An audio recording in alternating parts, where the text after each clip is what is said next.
যতক্ষণ পর্যন্ত আদালত থেকে সমাধান না আসবে ততক্ষণ আমাদের এখানে কোনো কিছু করার থাকে না। জাতীয় নাগরিক পার্টি এনসিপির আহ্বায়ক এবং জুলাই আন্দোলনে নেতৃত্ব দানকারী নাহিদ ইসলাম দাবি করেছেন, দল হিসাবে আওয়ামী লীগকে দ্রুত বিচারের আওতায় আনা উচিত। তিনি বলেন, আওয়ামী লীগ রাজনৈতিক দল হিসেবে জনগণের বিরুদ্ধে গিয়ে হত্যাকাণ্ডে জড়িয়েছে। শেখ হাসিনা দলীয় প্রধান হিসেবে ক্ষমতায় টিকে থাকতে জনগণের রক্ত ঝরাতে দ্বিধা করেননি। উল্লেখ করে নাহিদ বলেন, তিনি এই হত্যার রাজনৈতিক অনুমোদনে দিয়েছেন, ফলে এটি একটি রাজনৈতিক দল হিসেবে সংগঠিত অপরাধ।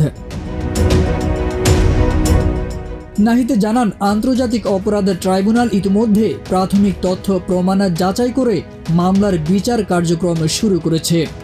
আওয়ামী লীগকে বিচারের আওতায় আনা এখন সময়ের দাবি। এই দলের অপরাধ দলগতভাবে সংগঠিত এবং রাজনৈতিকভাবে অনুমোদিত, তাই আলাদা আলাদাভাবে নয়, দল হিসেবে বিচার হওয়া উচিত। শেখ হাসিনার বিরুদ্ধে আরও দুটি মামলা ট্রাইব্যুনালে চলমান রয়েছে। একটি হলো আওয়ামী লীগের 15.5 বছরের শাসনামলে গুম খুনের দায়ে দায়ের করা মামলা এবং অপরটি 2013 সালে রাজধানীর মতিঝিলের শাপলা চত্বরে হেফাজতে ইসলামের সমাবেশে গণহত্যার ঘটনায় দায়ের করা মামলা।